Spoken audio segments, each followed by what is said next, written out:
My name is Gabrielle de la Gueriniere, and this is my colleague Maureen McDonald. Maureen is from Task, Illinois. I'm with Legal Action Center, and we're very happy again to talk with you here today. We're going to kind of tag team. I'm going to talk a little bit about the ACA and some kind of key developments and things that we think are of particular importance to the criminal justice system. And Maureen's going to talk kind of on the ground, practically, how the ACA really impacts your program. So we're leaving a bunch of time at the end for questions, but if there's any kind of real burning question, you can feel free to jump in. So just a little bit about my organization. We're a nonprofit law and policy organization. We've been around for about 40 years, and we're based in New York, and we have a small office in DC where I work. And all of our focus is trying to expand services and opportunities for people with criminal records, people with addiction histories, and people with HIV and AIDS, and also to eliminate discrimination in policy against our constituencies. So we're going to try to highlight, we know healthcare reform is this huge, mammoth, complex, challenging topic, but we're going to try to highlight some of the key pieces we think are of particular importance for you and the folks you serve. So I'm going to be talking about two kind of big buckets: how the federal healthcare law expands coverage and how it expands access, and what some of the key issues are in each of those areas. So we'll talk through how the law seeks to expand public insurance through the Medicaid expansion, and also private insurance through the establishment of health insurance exchanges around the country. I'll talk a little bit about the essential health benefit process, which is the core group of services that have to be provided in each of the plans that the ACA oversees, and also a little bit about the eligibility and enrollment work that's happening around the country to start to get people enrolled in insurance. And after each of those sections, I'll talk a little bit about kind of your role in the states, because it's obviously so much of the activity is happening in your locality, in your state, and your counties. And it's extremely important for all of us to continue to be educated and informed about all of this so we can weigh in as decisions are being made.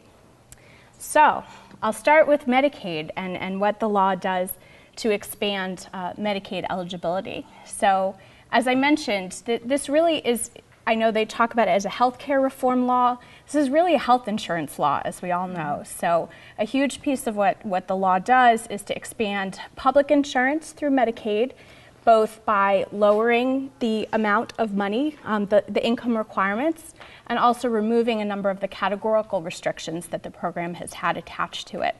So there will be an expansion, and I'll talk, I know, in not all of the states right now. We're going to talk a little bit through that in a moment. But an expansion to everyone below 133% of federal poverty.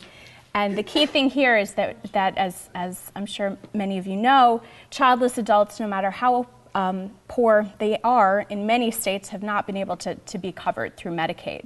So this is really a significant opportunity. This is something that we think for criminal justice involved folks who are not parents, this is a huge opportunity to get covered for the first time for many of them. A huge carrot that comes with this, as we all know, is very enhanced federal funding.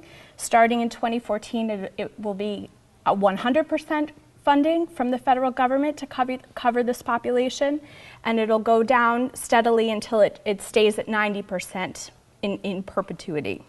So again, a huge amount of federal dollars that are going to be provided to help care for this population. As we all know, the Supreme Court, when they ruled, they did make it optional for states to move forward with the Medicaid expansion. And this is kind of a snapshot. I was telling Maureen that this is as of yesterday. We know that the states are starting to realize that the decision making needs to happen soon, that 2014 is really very close to where we are. So this is kind of the state of things. There are 14 governors who have said we don't have plans to expand and move forward with the Medicaid expansion. There are 2 that are leaning toward not expanding, and now there are 24 states plus the District of Columbia that have announced their intention to expand their Medicaid population. So again, we see here that the federal money is a huge, huge carrot for states who are considering this, and we do, I think, expect to continue seeing states move in this direction to expand Medicaid. So there is a time limit here. I just want to kind of highlight this. Some folks have asked, you know, if states decide to expand their Medicaid a few years down the line, will they get that 100% for the first few years? And it's not that way, unfortunately. Again, going back to the going back to the previous slide. So from 2014 to 2016, again, it's 100%, and then it does go down after that, but staying at 90% of federal funding for that. So just talking a little bit about the benefits that will be provided to the Medicaid expansion population, there is a benchmarking process where states are going to consider different plans that are in their states and look at those benefit lists to then extend that benefit list to their expansion population.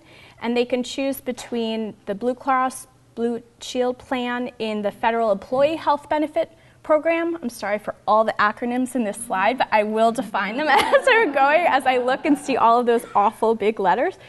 So the first is Blue Cross Blue Shield in the Federal Employee Health Benefit Plan, a state employee plan, the largest health maintenance organization in the state, a benchmark equivalent that already exists, or secretary approved coverage, which is the federal Secretary of Health and Human Services who could sign off on a benefit package.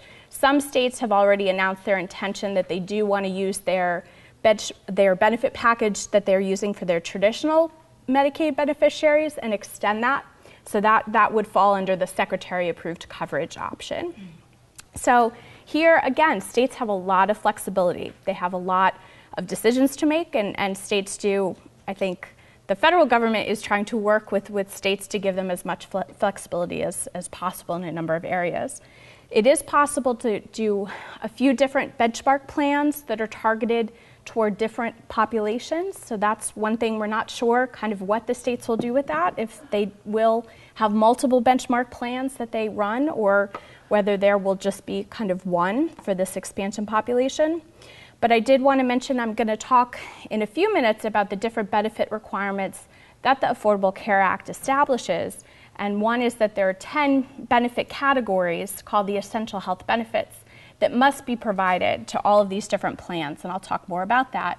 But we do a lot of work on addiction and mental health issues, and one thing to note here is that regardless of which plan is chosen to be the benchmark for the Medicaid expansion population, those 10 categories of benefit must be provided. And one of those categories is mental health and substance use disorder benefits. So again, for the Medicaid expansion population, folks must have coverage for mental health and substance use disorders, and it has to be provided in no more restrictive way or at parity with other medical and surgical benefits that are provided. So some specific considerations on Medicaid for the criminal justice involved population. As you all know, currently federal Medicaid reimbursement cannot happen for care that's provided in jail or in prison, and that does not change. The law does not change that. So just wanted to emphasize that. However, there is, and I will happily answer your question in 2 seconds. There is so Medicaid enrollment, though, is extremely important, and there are a couple of different reasons. There are a number, we would argue many different reasons why this is very important. But the first is that the policy arguments, we obviously think that people before they're incarcerated should be enrolled in Medicaid, so care that's provided in the community upon their release.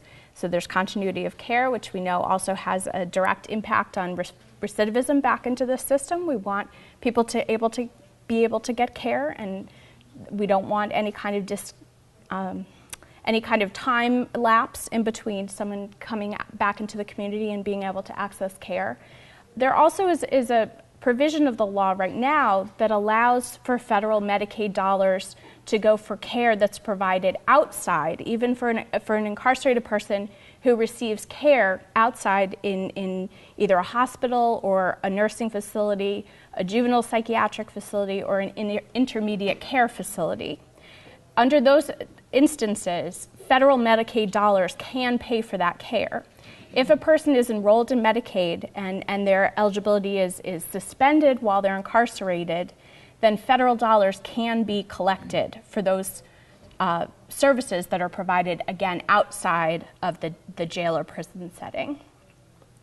And I'm going to go to your question. My question is, technically, someone who's incarcerated, is it someone that's been convicted and sentenced to incarceration, or is it somebody that's just in the jail while the case is pending? I'm focused on people who are in jail or prison who has been convicted and has been sentenced. Okay. Yeah. But at this time, it also applies to people that are pre-adjudicated. Right. Right. And if I may, my question for you is, the way you stated that, it sounded like federal dollars could be used for all off-site services, whereas currently, at least in Arizona, we can only use it if they're inpatient.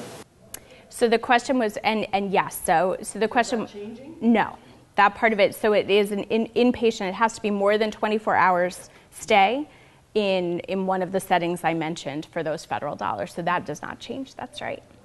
So, yes. I'm just confused. So the pretrial who are in jail will not be eligible. This is an area in the Affordable Care Act. The law isn't entirely clear. There are regulations that are needed to clarify this because it's not entirely sure what the intention is. The way we're doing planning right now is assuming that the restrictions stay as they are, and that if there is some opening for services to be paid for in a jail or prison setting, then we'll deal with that later, because there's plenty to do just with service expansion in the community. But I don't know what's going to happen in terms of clarifying that. I personally don't see CMS changing their policy, but I don't know. I guess I'm sorry for the confusion, but with the inmate exclusion, does that mean that if we have a prisoner in our jail and he goes, say, to our local FQHC, we take him there, that the jail could be reimbursed for that? So there are only 4 kind of exceptions so 4 types of facilities that are covered under the inmate exclusion. So it's hospitals, intermediate care facilities, and I'm not sure how that's defined. But like a nursing home for stroke rehab, something like that. Right, that makes sense. And a nursing facility or a juvenile psychiatric facility. So it is specific to those 4 different types of settings. And the stay does have to be over 24 hours. Yes. And this is something that is not well known, I think. I think there's been a lot of misunderstanding about this and a lot of assumption that once you go into incarceration, if you are on Medicaid, that has to be terminated. And not only is that not the case, but the federal government has repeatedly come out, to the contrary and encouraged states to suspend and counties to suspend eligibility so that care can be better covered and reimbursed. I saw a question here, and yes. Okay, so it was a question about an individual who goes out and receives care at a hospital for psychiatric services that is not an IMD. I don't think actually the law makes a distinction between that in that area. I'm not positive, but it does talk about hospital coverage or juvenile psychiatric facilities. So yes, I would say if it is a hospital, if it is not connected to the prison or jail, then care should be federally reimbursable. So next steps, I think, again, huge role for continued education at the state level, at the federal level. Again, really emphasizing for those of you who are working with folks coming out of incarceration, to emphasize how critical it is that people have health coverage that is not interrupted and people are able to get what they need when they need it. Ongoing work, we continue to find that the health and criminal justice systems need kind of bi-directional information about each other and about their different policies and how this all works, so that's extremely important. I think having all of you as ambassadors understanding that mental health and substance use disorder services must be covered for all of these folks in the same way that other diseases are covered is extremely important.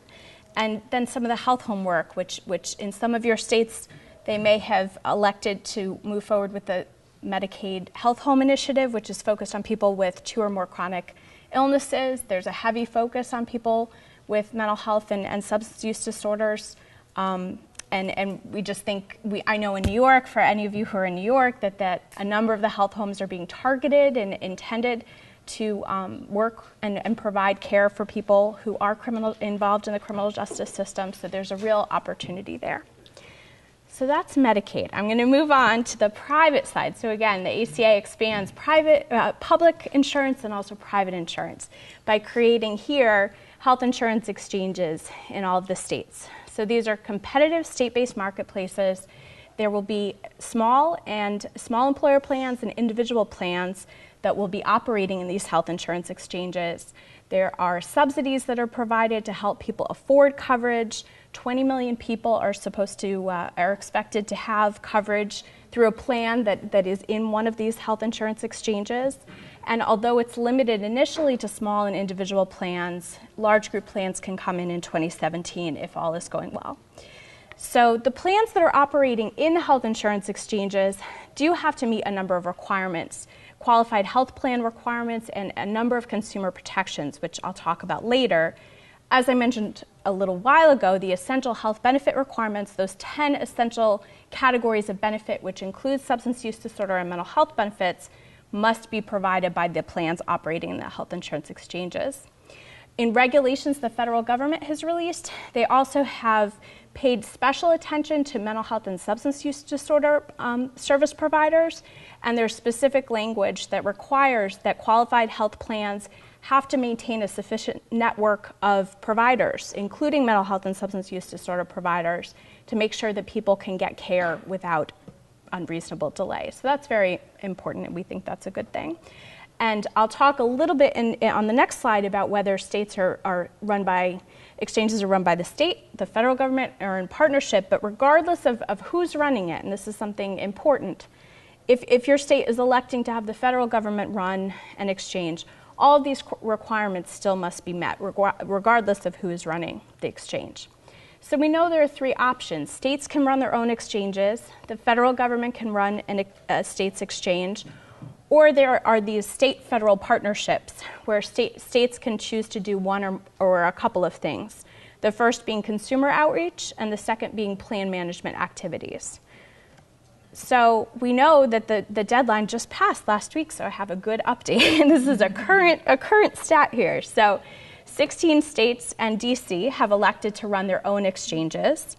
7 states have elected to do a partnership between the federal government and the state, where again, the state will either do consumer outreach activities or plan enrollment work, or both. And then 27 states have elected to let the federal government take care of this and run those exchanges. So we know that the federal government has released guidance on how each of these different models is going to work, but more is expected soon. The goal and intention is for the health insurance exchanges to all be operational starting in October, which is amazing to me that we can actually, October of this year. Again, it's kind of startling after we're working on all of this, that's very soon, but all of them, again, regardless of whether they're state or federally run or partnership, should be ready for open enrollment in October, and all of the coverage provisions will start in 2014. So again, things for us to do at this point, continuing to educate your state and federal decision makers about policies that would ensure that your folks' needs are being met. It's very important. I think the outreach and education component is very important to make sure that harder to serve folks are being well brought into all of this. Making sure that there's good enforcement of the different consumer protections that are a part of the law. Making sure that the network adequacy standards that are intended to ensure that all of the different specialists are really, that there is a strong, adequately trained workforce to take care of all the people who we're hoping will get care. Making sure that coverage is easily accessible. And then we know in each state it's a little bit different. There are different types of boards and advisory committees, really making sure that those folks who are in those decision-making places know about the needs of the people you all serve. So 2 more last little buckets. How am I doing on time? Roughly? 3 more minutes. Oh, 3 more minutes. All right, this is going to be super fast. You see all of the essential health benefit categories. They are wonderful, important services. And again, I'll just highlight that mental health and substance use disorder services must be covered. So all of these different categories of benefit, I will leave this up so you can see it for longer, must be covered by individual and small group plans in the health insurance exchanges, and also the non-grandfathered plans outside of the exchanges. They also must be covered by, again, in those new Medicaid Expansion benchmark plans. And so the only folks that are the only types of plans that are not covered through the EHB requirements are large group plans and traditional Medicaid. So the specifics about the essential health benefits. As you all know, the law was 2,000 pages, but they did not define everything. They did not define many things, even though it was so lengthy. One of the things they did not define was the continuum of care that's represented in each of those 10 different benefit categories, which services need to be covered. So for mental health and substance use disorder services, we've been doing a lot of work to ensure that this is defined in a way that really helps people avoid disease, get well, and stay well. So the federal government did set up a system where a lot of these decisions are going to be made by states. And the states could choose from one of 10 different types of plans that operate in the state to benchmark, again, to that benefit list. It's similar to what I was talking about earlier on the Medicaid side, but there were more options on the commercial side. States that did not choose, this is another kind of misconception for states that didn't choose a benchmark plan for their essential health benefits. It doesn't mean that there aren't essential health benefits in that state. It just means that there was a default to the largest small group plan list in that state. So here's again the current breakdown. 28 states picked including DC, picked a benchmark plan. 23 either did not or defaulted to the largest small group plan. And then you can see the breakdown there. And I have the specifics. If any of you would like specifics about your state, I do have the list for afterward. So again, the essential health benefit must cover each of these different benefit categories.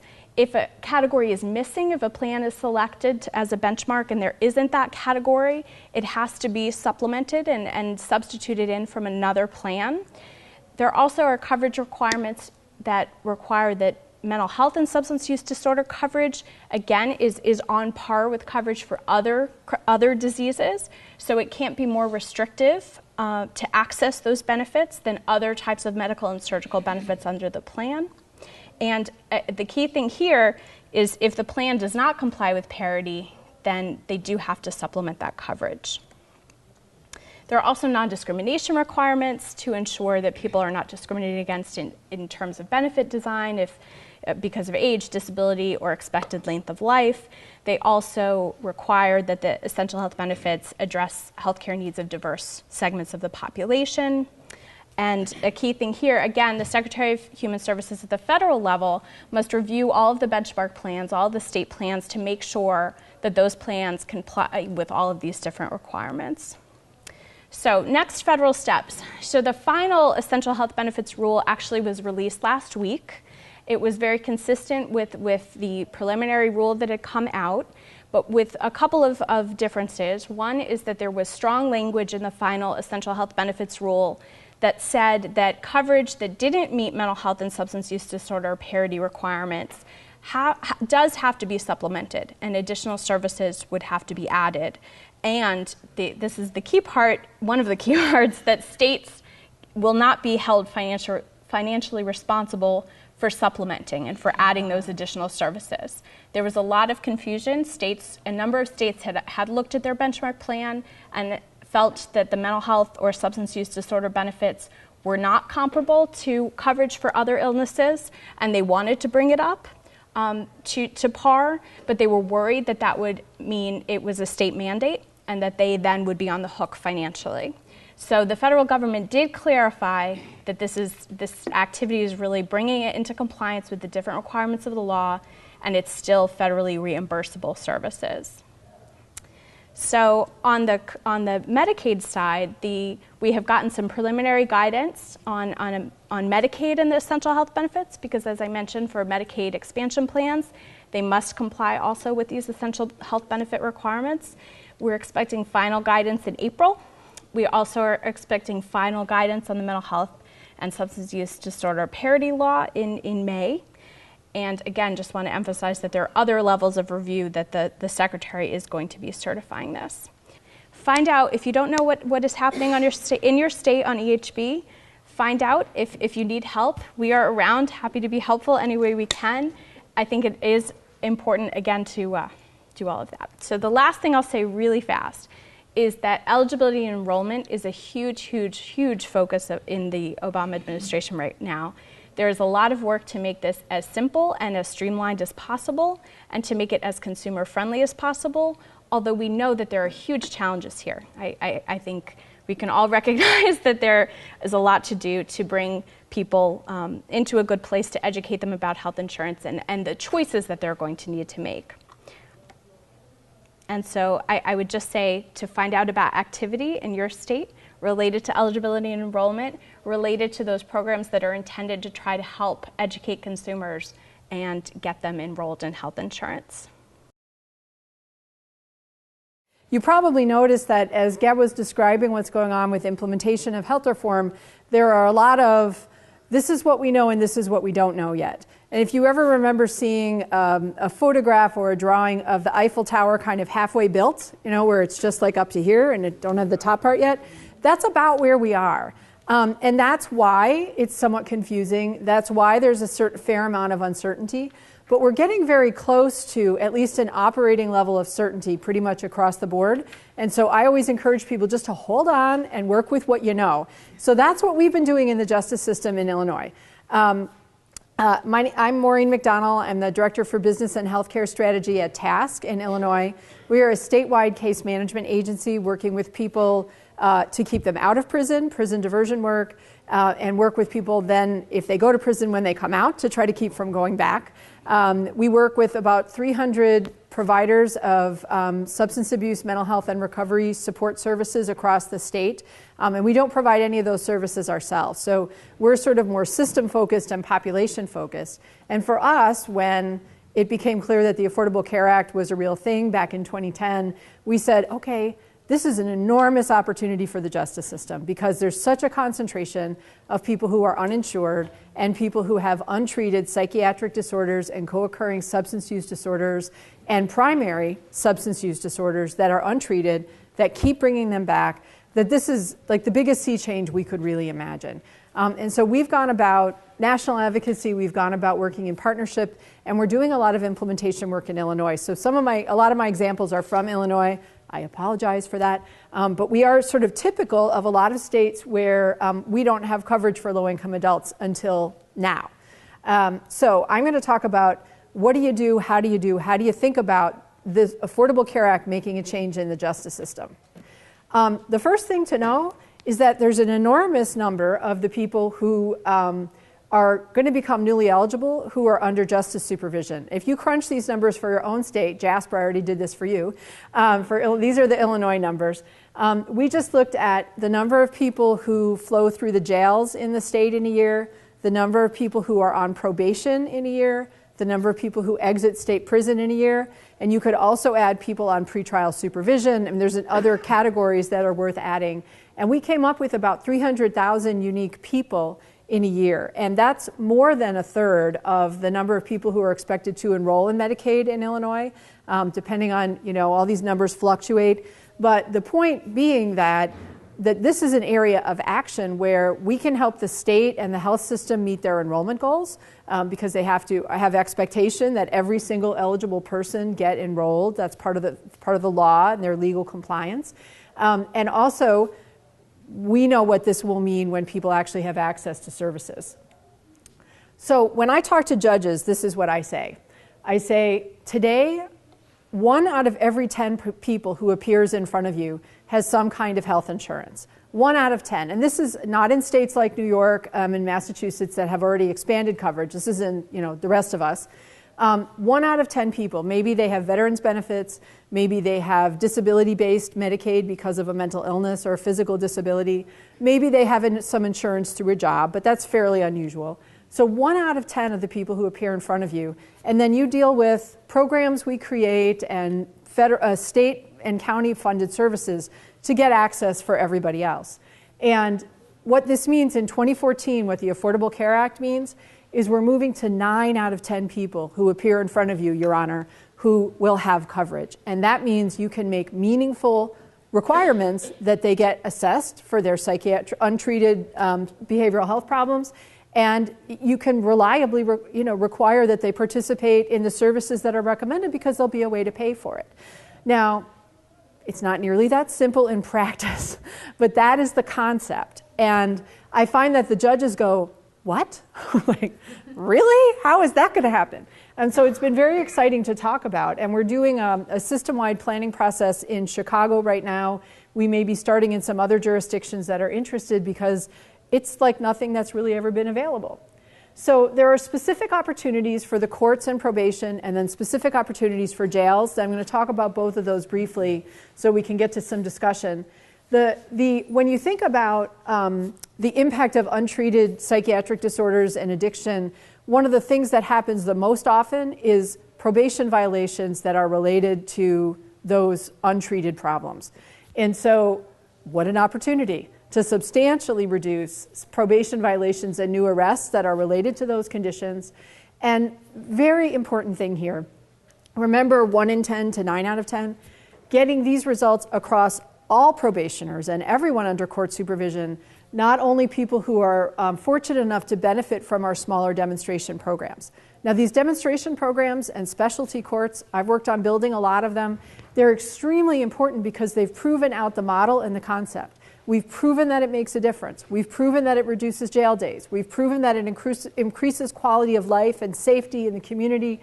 And now we're completely tooled to take this to the broad scale and to say that every person who has an untreated psychiatric disorder and addiction should get the benefit of these services. And it's about figuring out how to build the infrastructure to do it, and how to let the Affordable Care Act do the heavy lifting to pay for the substance abuse and mental health services. A lot of people in this room may either work in or be familiar with specialty courts, particularly probably mental health courts in this room. And we think there's a very important role for specialty courts going into the future. First of all, specialty courts themselves will benefit from better access to services and not having to constantly write grant proposals to get money for services. But we think that because it's such a labor-intensive model, that there's a really important opportunity to focus on high-risk and high-need probationers, people who really need that level of accountability to straighten out their behavior and get engaged in recovery. And so that's an important conversation within the system. You know, in a system that is going to have pretty much the resources it needs from a behavioral health perspective, then what do you do with specialty courts, which have been a gap filler in many communities, certainly in our community. So I think there's also a very important role for leadership because, you know, judges like to learn from judges, state's attorneys like to learn from state's attorneys, and we've got this workforce of people who've been in specialty courts all these years who are ready to do it. To get this done, we need to do a couple of things. One is we need to get people enrolled in Medicaid and insurance, whatever they're eligible for, in a timely manner, ideally before they leave an incarcerated setting so they can walk out of the jail and walk into treatment. From my perspective, that's the gold standard. And we also need universal screening early in the justice process so that we know as people are moving through every part of the justice system, whether they're staying in jail or whether they're going on to probation, who needs what? You know, is this person primarily a person with serious mental illness?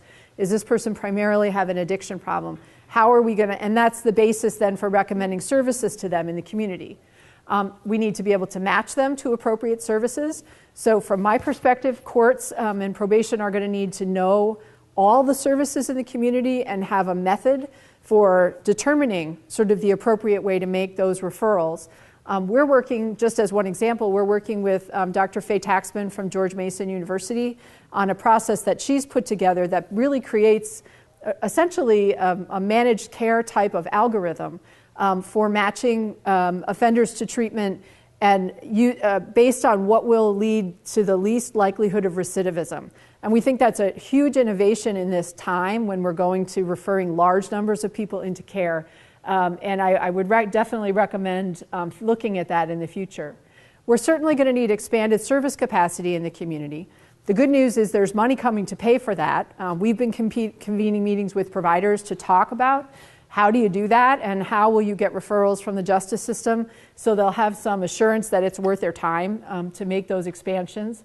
But those services in our communities have been cut 30% over the last 5 years, so they're pretty ready to expand. And there's a workforce of people to be rehired who we think want to come back. So we also want to make sure that we have criminal justice responsive treatment, which means the need for quality and certification and training. We want agencies that are familiar dealing with the justice population to be doing this work. There will be people who will come in because there's money, come into the Medicaid expanded system.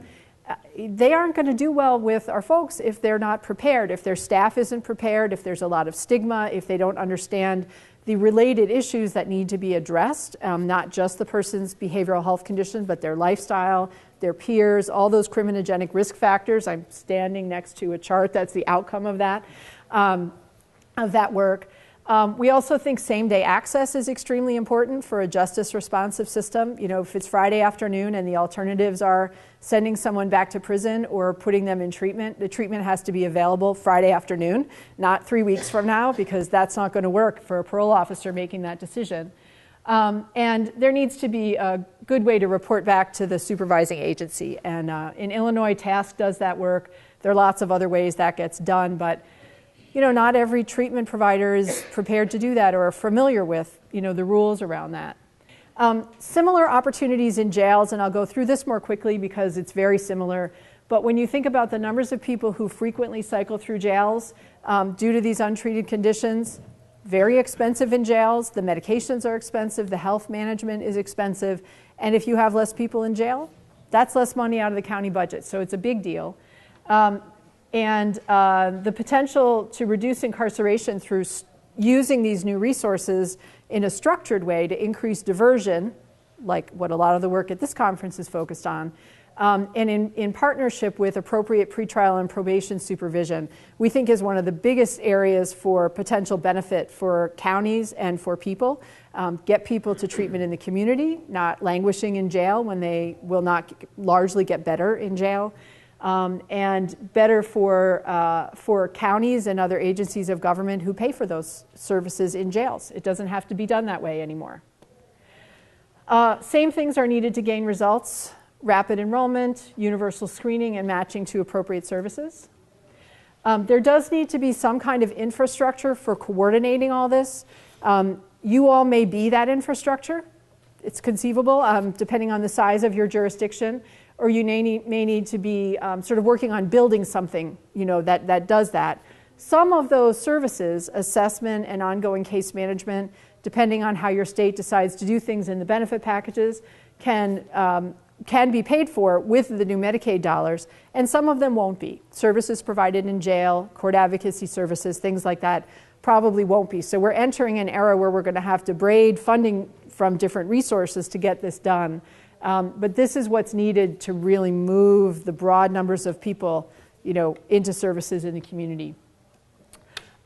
It's very important as we do this that we avoid net widening. And net widening is kind of a term of art in the justice system that basically says, don't draw more people into the system than would have been there if you did nothing. So don't make it worse, basically. And what we want to avoid is, so imagine this scenario, right? A probation department decides to take this on full scale. Everybody's going to get referred to treatment. And then when they don't go, they're going to be subject to immediate sanctions. Well, depending on how those sanctions are structured, you could wind up putting a lot more people in jail and prison. And that would be the opposite of what we're trying to make happen.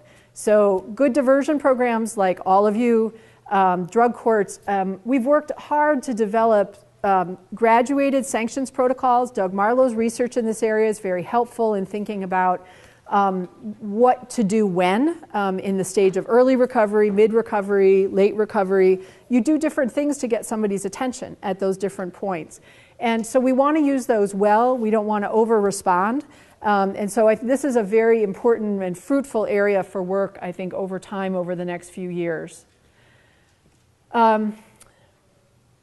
The rest of my slides are about the leadership role of judges, court administrators, probation chiefs in this implementation process. I'm going to kind of summarize it just so we have some time for discussion. Basically, as judges and all of these leadership partners have the capacity to convene important meetings, right? Don't people come when your chief judge calls a meeting? They do in Chicago, I can tell you that much. And the problem is, or the challenge is, that we need new partners. We need the state Medicaid authority at the table. We need the state Department of Insurance at the table. We need the health system. We need the treatment providers. We need more providers than we're used to working with.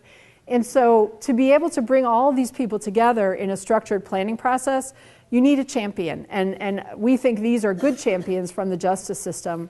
It's also important for the justice system to say what the public safety interests are in health reform. We need benefits that are of sufficient duration. We need mental health and substance abuse treatment services that are of sufficient duration and intensity that somebody can actually get better. If it's just 4 sessions of outpatient, some people will benefit from that, but not the people who are the most expensive in the justice system and hospital emergency rooms and. So we need to make this argument that just saving money on the benefit package is very short-sighted, and the justice system is well positioned to do that. I'm just going to see if there's... so just as very briefly an example, so we are running a planning process with the leadership of our presiding judge of our felony courts in Chicago. There are we're talking about very large numbers of people, but this is equally applicable in a small community, and perhaps even more important in a small community where you got to really leverage stuff to get things done. We have all the justice stakeholders at the table. We have an early expansion of Medicaid in Cook County under auspices of the Affordable Care Act, so our county health and hospital systems at the table, as well as a number of substance abuse, mental health, and medical providers, and we had some local community foundation funding to support it. And we're working on exactly that list of stuff that I told you about. So we've been working for 6 months on enrollment. Starting on April 1st, the county health and hospital system is going to be enrolling everyone in our jail intake. So it's going to be 40,000 people a year who are going to get enrolled in Medicaid, who are the people everyone who comes through the courts. So we've been working on that. We've also been working on the benefit plan. Their first offering, when I said 4 sessions of outpatient, that was their first offering, okay? I'm just telling you, that actually happened to me.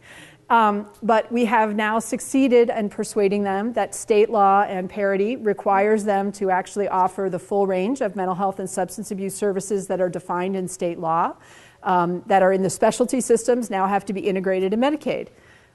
So we're going to be able to send people out of the justice system into residential treatment. Well, now that actually might make a difference. So these are, we're sort of learning how to put this all in place.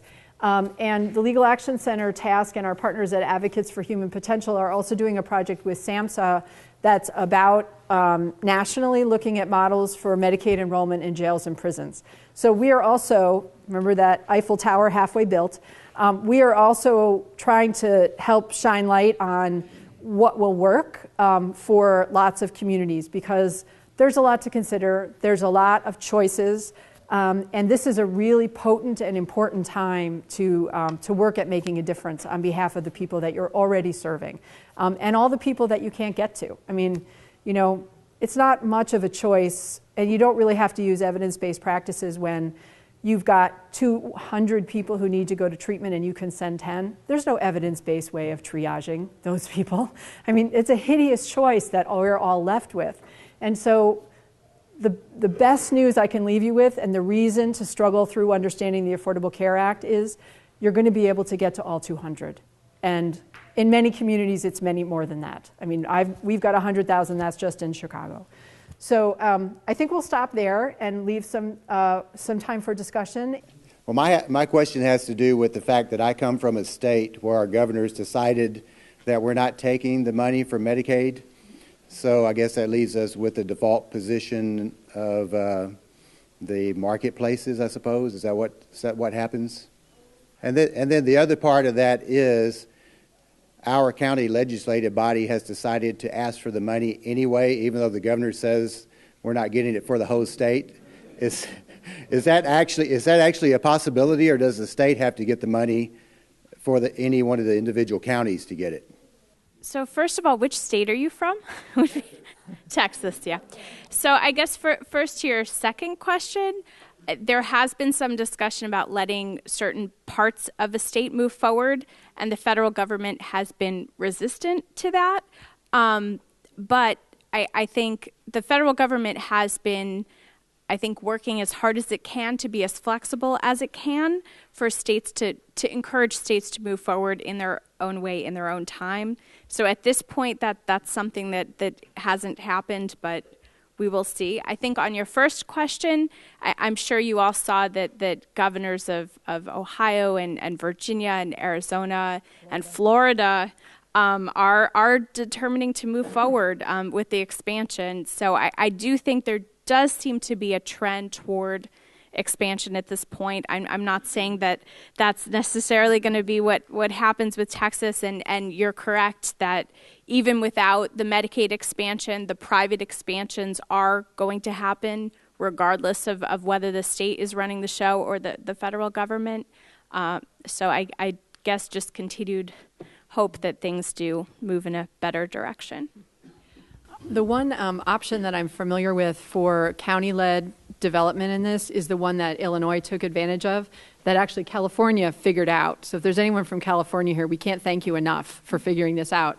And what happens is the counties actually put up their own dollars that they spend on uncompensated care, meaning in the public hospitals, if the counties pay for substance abuse and mental health treatment that there's no other way to pay for, and put that money up for the Medicaid match. So in Cook County, that's almost $500 million that this, and I'm a county taxpayer, so I care a lot about this, that we spend on otherwise uncompensated medical care, and then the county taxpayers pay for that.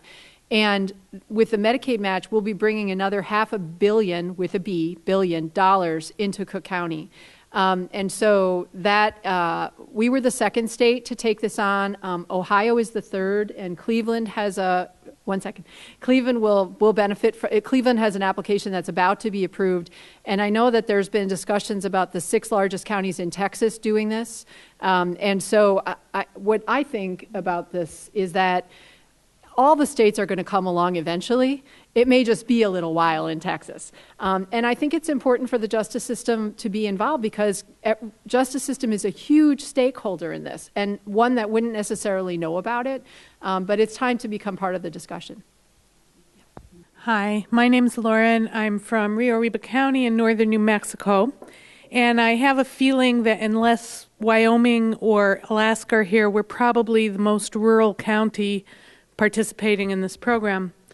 We have that Medicaid match program that we're working on putting in place, and we have a very spotty mental health system, almost nothing available. And so we know we can't rely on our judges to display leadership in this area. If somebody's going to do it, it's going to be the county. We own the facilities. We own the facility that the residential treatment center is housed in, the facility that could become the health home, and possibly with the Medicaid match, the funding to actually finance the program. And this is all very new to us. We're not really sure how you pull something as comprehensive of this together. So any advice you could give us about how to do that is appreciated.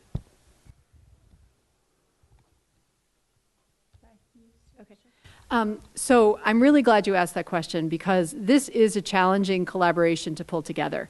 And however, it's not impossible, and I think these projects that are represented in this room are examples of those kind of collaborations. So I would be happy to talk to you in a very detailed way about this after, or we can connect an email.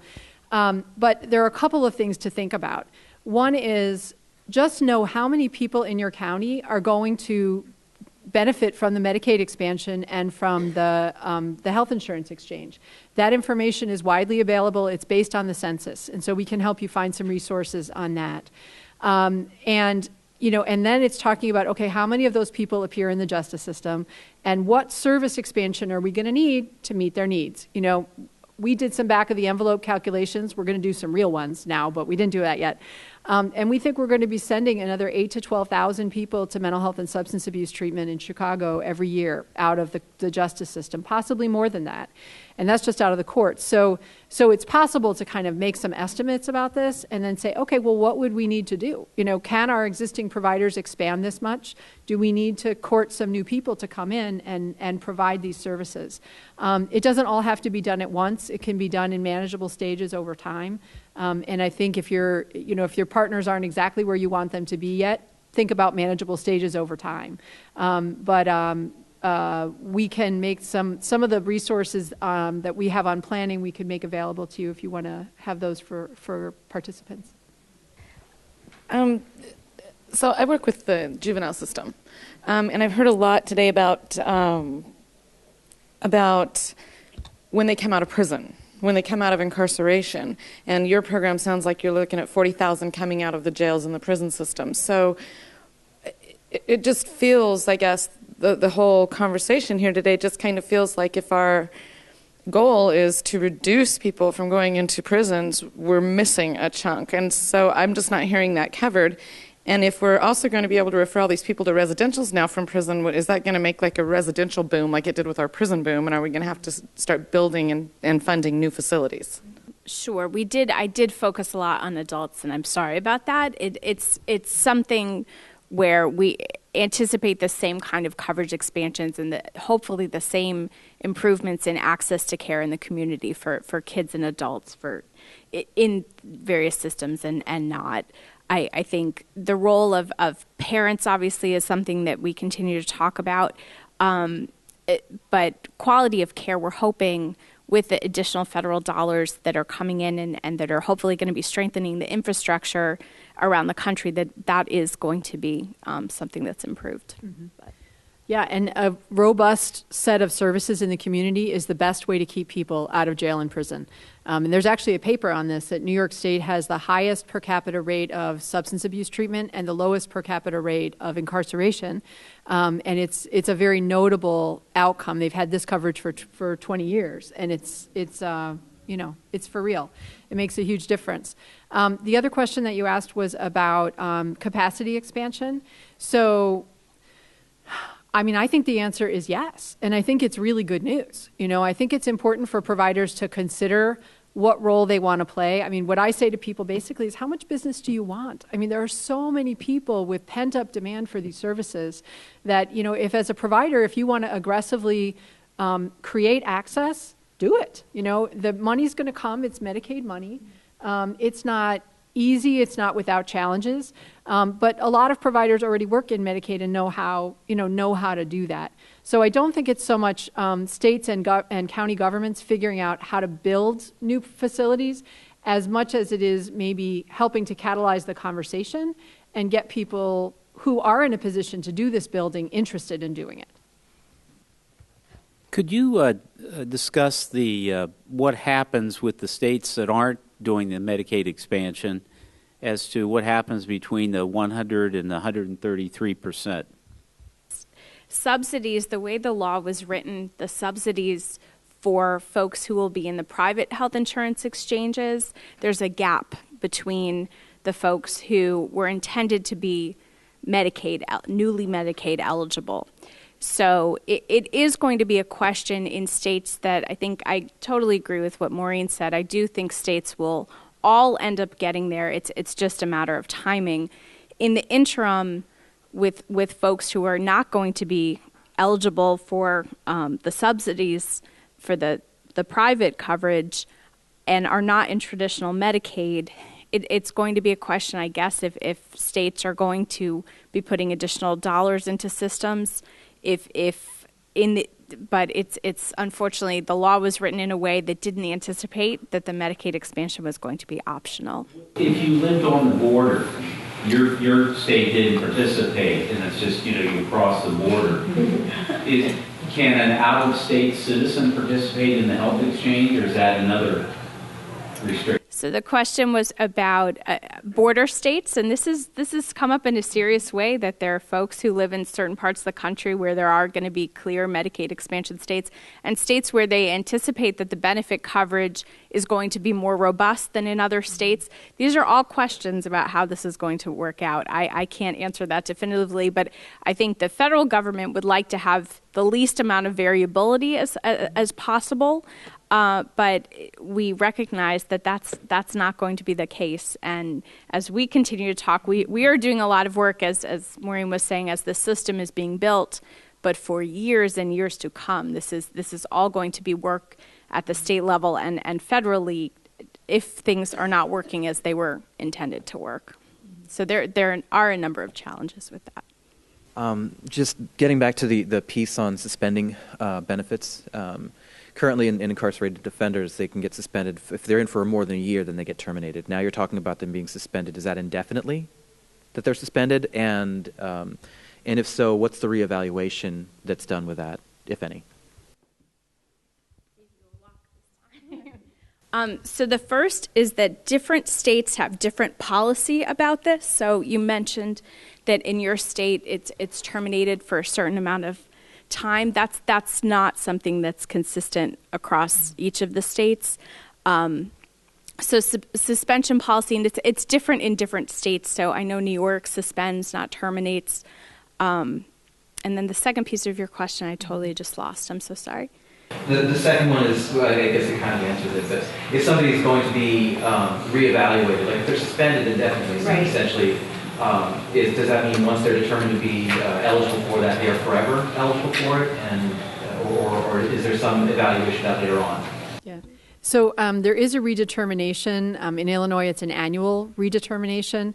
And, if circumstances have changed, you're supposed to report that in the interim. Like, if you get a job that takes you across the threshold into the exchange, how that's going to be enforced, what the measures are, that's in the part of the Eiffel Tower that's not built yet. But it's important to, I think, to be clear on what your state's policy and practice is around suspension versus termination. And that's another really important area for justice system advocacy in the implementation of the Affordable Care Act. There are states are required to build these electronic rapid high-speed eligibility systems. And what we would like to see as advocates is that the suspension process be built into that process so that it's all electronic. County jails can provide census data into the system electronically every day. Everyone knows who should be suspended and who shouldn't be. And I've been told that states can use their federal dollars to create this eligibility system for this purpose. We're not doing it yet in Illinois. I'm hoping that we will. I'm working on that. We'll see. Faye Taxman, is there a citation on the algorithm that she's developed or that you were working with? I don't know of anything that's been published yet. What I can do, if you want to leave me your card, I can check with our person who's working with her and see if there's anything available. If it's not available now, it will become available. I don't know that the algorithm will be, but certainly the description of what the process is and how it works, it's fantastic. It's for me, I look at this and I think, oh, we're going to be able to operate in a managed care environment, and we're going to need to, and we're going to have this algorithm. It's going to be awesome. So, yeah.